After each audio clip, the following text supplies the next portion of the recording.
Iran की राजधानी Tehran में भारतीय विदेश मंत्री डॉक्टर एस जयशंकर। लाल सागर में मचे उपद्रव पर ईरानी समकक्ष से क्या मांगी मदद। यूरोप के साथ व्यापार में भारत के लिए बाधा बन रहे हैं हूती। क्या भारत के लिए ईरानी सरकार हूतियों की लगाम कसेगी?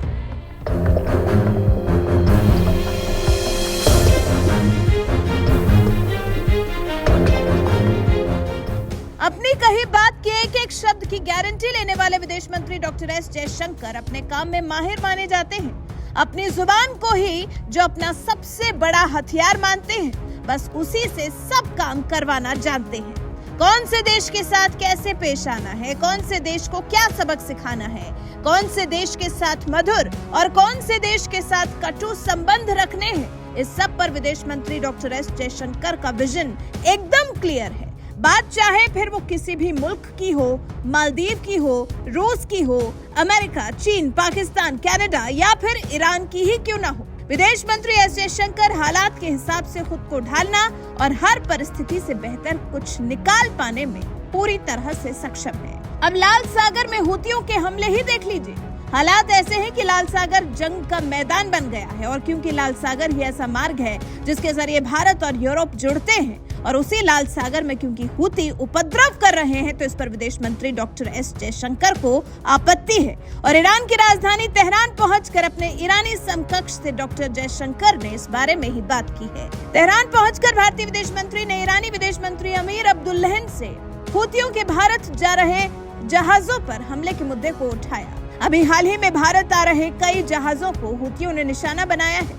भारतीय विदेश मंत्री ने इस एक मुद्दे को ईरानी विदेश मंत्री के सामने काफी गंभीरता से रखा है, और ईरान, जो कि यमन में सक्रिय हूतियों का संरक्षक माना जाता है, उसे हूतियों को रोकने के लिए कहा गया है। डॉक्टर जयशंकर ने ईरान के विदेश मंत्री के साथ प्रेस कॉन्फ्रेंस में कहा, There have also been recently a perceptible increase in threats to the safety of maritime commercial traffic in this important part of the Indian Ocean. The minister also referred to it. We have even seen some attacks in the vicinity of India. This is a matter of grave concern to the international community. Obviously, it also has a direct bearing on India's energy and economic interests. This fraud situation is not to the benefit of any party, and this must be clearly recognized. विदेश मंत्री ने ईरानी विदेश मंत्री से ये सभी बातें इसलिए कही हैं क्योंकि पूरी दुनिया जानती है कि यमन के हूती विद्रोही ईरान के इशारे पर ही काम करते हैं। ऐसे में क्योंकि ईरान और भारत के अच्छे संबंध माने जाते हैं, तो भारतीय विदेश मंत्री ने अपनी परेशानी ईरान के सामने काफी अच्छी तरह से रख दी है। आपको याद हो तो इसी तरह की जंग के बीच में साल 2015 में भारत ने ऑपरेशन राहत चलाया था।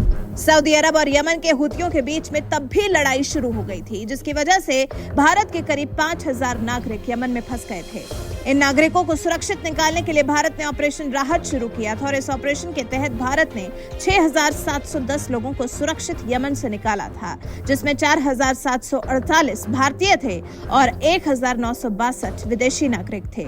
इन सभी को भारतीय सशस्त्र बलों की मदद से वापस निकाला गया था, जिसके बाद अब फिर एक बार हूतियों का उपद्रव लाल सागर में शुरू हो चुका है, और इससे भारत को व्यापार करने में परेशानियों का सामना करना पड़ रहा है, जिसका उपाय ढूंढने तेहरान पहुंच गए हैं विदेश मंत्री doctor S Jaishankar. Doctor Jaishankar का ये ईरान दौरा ऐसे समय पर शुरू हुआ है जब अमेरिका और ब्रिटेन ने कई देशों की मदद से यमन में हूतियों पर जोरदार हमला बोला हुआ है। इससे लाल सागर में तनाव हो गया है। खैर, देखना दिलचस्प होगा कि इस बार ईरान इस सब में भारत की कैसे मदद करता है। वैसे आपको बता दें, चीन भी लाल सागर में छिड़े इस युद्ध से खासा परेशान है, लेकिन चीन ने कुछ अलग इसका तोड़ निकाल लिया है। चीन ने कम से कम अपने 9 जहाजों के लाल सागर से गुजरने के दौरान अपने ऑटोमेटिक पहचान सिस्टम में फिर से गंतव्य को लिखा है, ताकि ये बताया जा सके कि वो जहाज पूरी तरह से चीनी जहाज है। और क्योंकि चीन का ईरान और हूतियों पर अच्छा खासा प्रभाव रहा है, तो इस वजह से चीन को लगता है कि ये जानने के बाद कि जहाज जहाज पूरी तरह से चीनी है, हूती इन पर हमला नहीं करेंगे।